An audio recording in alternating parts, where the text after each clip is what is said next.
কথাটা শুনে হয়তো একটু ধাক্কা খেতে পারেন, সেটা হচ্ছে অ্যাডোব প্রিমিয়ার প্রোতে ভিডিও এডিট করার সাথে গাড়ি চালানোর কি সম্পর্ক, রাইট?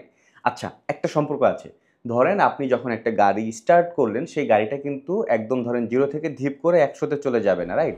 সেটা স্পিড আপ হতে কিছুটা সময় নেবে। 0 থেকে 1, 2, 10, 20, 50, 100 সে এভাবে স্পিডটা বাড়িয়ে দেন সে একটা নির্দিষ্ট গতিতে চলবে। আবার যখন সে এটাকে স্লো করবে তখন কিন্তু আবার সে একদম ধরেন 100 থেকে ধীপ করে 0 তে চলে এসে একদম এভাবে থেমে যাবে না, রাইট? সে যখন একটা কন্টিনিউয়াস স্পিডে চলছে, সেখান থেকে সে যখন স্লো হবে তখন কিন্তু 100 থেকে 90, 80, 70, 20, 10 দেন 0 তে এসে আস্তে করে স্লো হবে।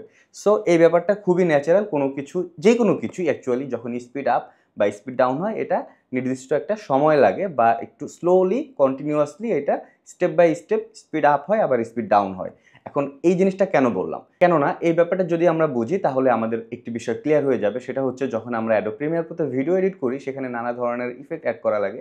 লাইক এই যে আমি জুম করতেছি বা জুম আউট করতেছি বা আমাদের কোনো টেক্সট আসলো বা গেল। এই যে ব্যাপারগুলো, এই ব্যাপারগুলো যদি ধরেন এই যে টেক্সটটা আসলো, এটা ধরেন ধীপ করে এসে ধীপ করে থেমে গেল। এই ব্যাপারটা আসলে ওই যে গাড়ির মতোই অত বেশি ভালো লাগবে না যদি গাড়ি 0 থেকে 100 তে চলে যায়। ভালো লাগবে না বলতে এটা আসলে অবাস্তব। সো এই ব্যাপারটাকে আপনি যখন ন্যাচারাল করতে যাবেন তখন কিন্তু ওই গাড়ির মতোই 0 থেকে আস্তে, আস্তে স্পিডটা বাড়াতে হবে।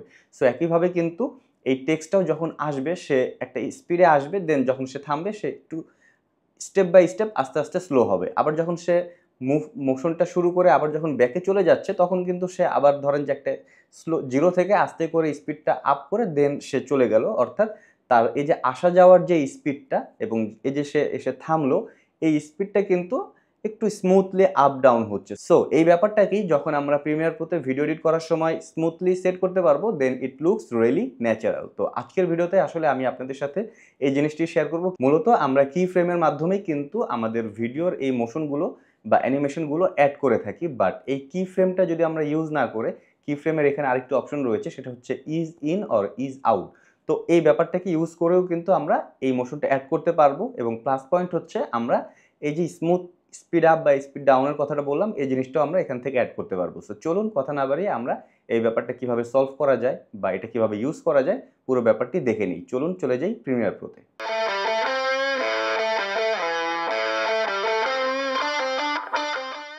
সবার প্রথমে আমরা অ্যাডোব প্রিমিয়ার প্রোতে 3টা ফুটেজ নিয়ে নিলাম। 1 নম্বর ফুটেজ হচ্ছে এই যে আমি কথা বলছি, 2 নম্বর ফুটেজ হচ্ছে একটি টেক্সট আর 3 নম্বর ফুটেজ হচ্ছে একটি গাড়ির ছবি। মূলত এই ছবিটি দিয়ে আমি গাড়ির এক্সাম্পল বুঝিয়েছিলাম। সো এটাই রাখলাম। তো প্রথমে আমি চলে যাব আমার ফুটেজে।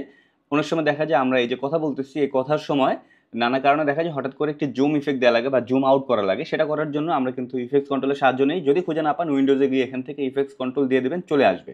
তো ইফেক্টস কন্ট্রোলে এসে আমরা এখান থেকে ফর এক্সাম্পল আমি এইখান থেকে হয়তো একটি জুম ইফেক্ট দেবো। সো এখানে এসে আমি পজিশন আর স্কেল এই দুইটা টগল অ্যানিমেশন অন করে দিলাম। অন করার পরে আমরা এটা প্লে করব। আমাদের পছন্দ মতো যতগুলো ফ্রেম দরকার ততটুকু ফ্রেম আমি আগিয়ে গেলাম, অথবা চাইলে আমি এখান থেকেও আগাতে পারি। সো ফর এক্সাম্পল আমি এইখানে এসে আবার একটু প্লে করে দেখি আসলে এটা কতটুকু সময় নিচ্ছে। ওকে, দেন আমি এইখানে এসে জুম ইফেক্টটা দেবো। সো এখানে আমি স্কেলের সাথে যে নাম্বার ভ্যালুটা রয়েছে এই নাম্বার ভ্যালুটা বাড়িয়ে দিলাম, একটু বেশি বাড়িয়ে দিয়ে বোঝানোর জন্য। দেন চাইলে উপর থেকে যে পজিশন রয়েছে পজিশনটাকেও হালকা একটু ফিক্সড করতে পারি। ওকে, সো এখানে মূলত যেটা ঘটতেছে প্রথম কি ফ্রেমে নাম্বার ভ্যালু আগের মতো ছিল, অ্যাজ ইট ইজ ছিল। সো এটা আগের ফ্রেমে ছিল, দেন এইখান থেকে স্টার্ট হয়ে এই পর্যন্ত আসলো, এর মধ্যে কিন্তু জুমটা চলে আসলো। সো এই যে টগল অ্যানিমেশনটা অন করে আমি কি ফ্রেম নিয়ে জুম করলাম বা মোশন তৈরি করলাম, এইটা নিয়ে যদি যদি কোনো কনফিউশন থাকে আলাদা একটি কন্টেন্ট রয়েছে, চাইলে সেটা দেখতে পারেন, সেটা অন্য টপিকস। তো এখানে যদি আমরা এই ভিডিওটা খেয়াল করে দেখবো এখানে কিন্তু জাস্ট জুম হচ্ছে, এখানে কোনো স্পিডের কোনো ব্যাপার কিন্তু এখানে নেই। তো এই জিনিসটা এখন আমরা যেটা করব, মূলত আমরা কি ফ্রেম নিয়ে এই ইফেক্টটা দিয়েছি বাট এটা কি ফ্রেম রাখবো না, এখন এটাকে আমরা চেঞ্জ করে দেবো। সো আমি এটাকে আগে একটু জুম করে নিই, বুঝতে সুবিধা হবে।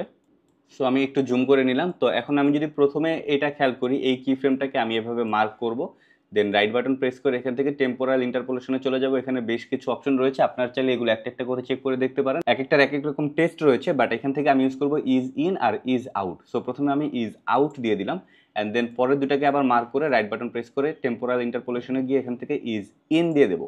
তো এটাকে কেন ইজ আউট আর এটাকে কেন ইজ ইন দিলাম, যদি একটু শর্টকাটে এক্সপ্লেন করি সেক্ষেত্রে আমরা যদি খেয়াল করে দেখবো আমার এই প্লে হেডটা কিন্তু এইখান থেকে বের হয়ে যাচ্ছে। মূলত আমার ইফেক্ট যদি এতটুকু হয় দ্যাট মিনস এতটুকুর ভিতরে আসলে কি ঘটতেছে, এতটুকুর ভিতরে আমার প্লে হেডটা এই কি ফ্রেম থেকে বের হয়ে যাচ্ছে। এটা আসলে এখন কি ফ্রেম না, এটা এখন ইজ আউট হয়ে গিয়েছে। যাই হোক, এখান থেকে বের হয়ে যাচ্ছে, এই কারণে ইজ আউট দিলাম। আবার এটার পয়েন্ট অফ ভিউ থেকে যদি চিন্তা করি তাহলে দেখবো আমার প্লে হেডটা এটার দিকে আসতেছে বা এটার ভিতরে ঢুকতেছে, এই কারণে এটার ইজ ইন দিয়ে দিলাম। সো কেন ইজ আউট আর ইজ ইন দেবো আশা করি বুঝতে পেরেছেন। সো এখন যদি আমি ভিডিওটা প্লে করি, দেখেন থামার সময় কিন্তু একটু টাইম নিয়ে থেমেছে, আবার স্টার্ট হওয়ার সময় একটু টাইম নিয়ে স্টার্ট হয়েছে। তো এই ব্যাপারটা চাইলে খুব ইজিলি আপনারা এভাবে করতে পারেন, বাট আপনি চাইলে এটাকে আপনার প্রয়োজন মতো কাস্টমাইজ করতে পারেন। সেটা করার জন্য স্কেলের পাশে যে অ্যারো চিহ্ন দেখতেছি এটাকে জাস্ট অন করবেন। অন করলে এখানে আমরা কিন্তু আরও দুইটা লাইন দেখতে পারতেছি। একটু কমপ্লেক্স মনে হতে পারে, বাট কিচ্ছু না, খুব সিম্পল। নিচে আমরা যে দুইটা লাইন দেখতেছি, এই যে নীল দুইটা আইকন দেখতেছি, এটাকে ধরবেন, একটাকে ধরে আপনি জাস্ট এভাবে টান দিবেন। সো এটা মূলত হচ্ছে এই যে লাইনটা আপ ডাউন হচ্ছে এটা দিয়ে স্পিড বোঝায়। যখন এটা নিচে থাকবে তখন এটা স্লো। সো এটা কিন্তু স্লো থেকে আস্তে আস্তে উপরের দিকে উঠতেছে, দ্যাট মিনস আস্তে আস্তে স্পিড বাড়তেছে। আবার যখন স্পিড থামবে তখন কিন্তু সেটা একটু আস্তে আস্তে স্পিডটা থামতেছে। এখন আপনি যদি এটাকে এইভাবে রাখেন তাহলে এটা খুবই স্লো, স্পিডটা বাড়বে, দেন বেড়ে অনেক বেশি বেড়ে যাবে, দেন ওইখান থেকে আবার একটু ফাস্ট স্পিডটা কমে যাবে। আবার আপনি যদি এই পাশের যে আইকনটা রয়েছে এটাকে টান দিয়ে এদিকে নিয়ে আসেন, এটাকে একটু এদিকে নিয়ে আসেন। সো এখন যেটা হবে, এখন স্পিড আপ হতে সময় কম লাগবে, জাস্ট স্লো থেকে ধীপ করে স্পিড আপ হয়ে যেয়ে দেন আবার আস্তে আস্তে স্পিডটা কমবে। সো এইভাবে চাইলে আপনি এটাকে কন্ট্রোল করতে পারেন। এই মুহূর্তে আমি এটাকে রাখবো এইভাবে, সো দ্যাট এটা এখন যেটা হবে এখান থেকে প্রথমে স্লো থাকবে, স্লো থেকে আস্তে করে স্পিড আপ হবে, দেন আবার স্পিড আপ হয়ে এখান থেকে আবার স্পিড ডাউন হবে আস্তে আস্তে। সো এই ব্যাপারটা আসলে প্র্যাকটিসের ব্যাপার, আমি বেসিকটা শেয়ার করে দিলাম, আপনি প্র্যাকটিস করলে এই ব্যাপারটা বুঝতে পারবেন। সো এখন যদি আমি একটু প্লে করি, রাইট, সো এটা কিন্তু প্রথমে স্লো হয়ে স্পিড আপ হয়ে দেন আবার স্লো হয়ে স্পিড ডাউন হয়ে গেল।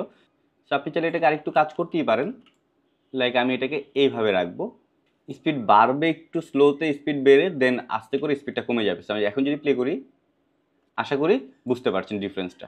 এরপরে চলে যাই আমি টেক্সটে। সো টেক্সটের ব্যাপারটাও একই রকমই, আমরা টেক্সটে অনেক সময় এভাবে স্লাইড করে ভেতরে নিয়ে আসি। সো প্রথমে আমি সেই ইফেক্টে তৈরি করব, আমি একদম বাইরে চলে যাব, দেন এখান থেকে টগল অ্যানিমেশনটা অন করে দেবো পজিশনের, দেন কয়েকটা ফ্রেম যাওয়ার পরে আমি এটাকে আবার আগের পজিশনে নিয়ে আসবো, ধরেন এখানে নিয়ে আসলাম। তো এই যে ব্যাপারটা এখন যদি খেয়াল করি দেখবো এটা জাস্ট আসতেছে দেন থেমে গেল।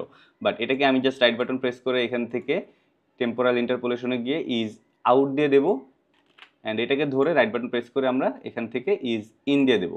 সো এখন যদি খেয়াল করি এখন কিন্তু এটার সাথে একটা স্পিডের ব্যাপার রয়েছে, বাট আপনি চাইলে এটাকে কাস্টমাইজ করতে পারবেন। সেক্ষেত্রে এই ছবিটা এখান থেকে আরও বাটন অন করে দেন, আমরা এখানে খেয়াল করলে দেখবো ওই দুইটা আইকন চলে এসেছে। সো এটাকে জাস্ট আপনি আপনার প্রয়োজন মতো এভাবে একটু জাস্ট কম বেশি করে দেন, দ্যাটস ইট। আবার আপনি চাইলে এটাকে যদি এক সাইডে নিয়ে আসেন, সো আশা করি ডিফারেন্সগুলো বুঝতে পারতেছেন। এরপরে চলে আসি গাড়িতে। সো এটাকে আমরা প্রথমে একটু ছোট করে নিই, ওকে। সো আমি চাচ্ছি গাড়িটা আরেকটু ছোট করে নিই, তাহলে বুঝতে সুবিধা হবে।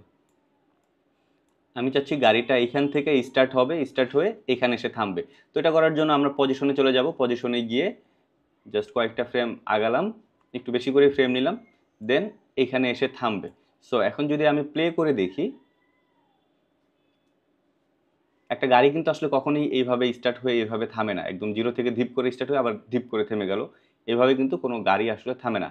তো এটাকে যদি আমি একটু ওই অ্যাকচুয়াল ব্যাপারটা রাখতে চাই, রাইট বাটন প্রেস করে এখান থেকে ইজ আউট দিয়ে দেবো, আবার এটাকে আমি রাইট বাটন প্রেস করে ইজ ইন দিয়ে দেবো। সো এখন যদি আমি প্লে করি এটা কিন্তু অলরেডি আস্তে আস্তে থামতেছে, আবার স্টার্ট হওয়ার সময় আস্তে আস্তে স্টার্ট হয়েছিল। এটাকে আবার আপনি চাইলে এখান থেকে এই অ্যারোটা অন করে দিতে পারেন, দেন এখান থেকে আমি একটু এদিকে চাপিয়ে দিই, আবার এখান থেকে আমি এইদিকে চাপিয়ে দিই। সো এখন যেটা হবে এটা কিন্তু আস্তে আস্তে স্টার্ট হবে, দেন স্পিডটা অনেক বেশি হয়ে যাবে, স্পিডটা বেশি হয়ে দেন আবার আস্তে আস্তে এটা স্লো হয়ে যাবে। সো এখন যদি একটু প্লে করি তাহলে বুঝতে পারবেন, দ্যাটস ইট। সো আশা করি আপনি বুঝতে পেরেছেন। আর যখন আমি এক্সাম্পলগুলো দেখাচ্ছি এই অ্যানিমেশনের সাথে সাথে এই জায়গার এই ব্যাপারটা যদি খেয়াল করেন তাহলে আপনার ব্যাপারটা আরও অনেক বেশি ক্লিয়ার হয়ে যাবেন,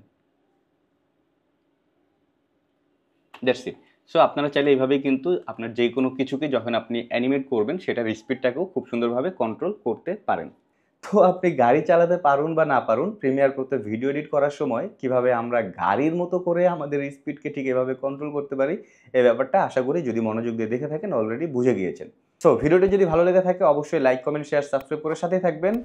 আর আমি কিন্তু প্রতিদিন সন্ধ্যা 7টা 15 মিনিটে আপনাদের জন্য নতুন নতুন ভিডিও নিয়ে আসছি। সো সাথেই থাকবেন। ধন্যবাদ। আসসালামু আলাইকুম।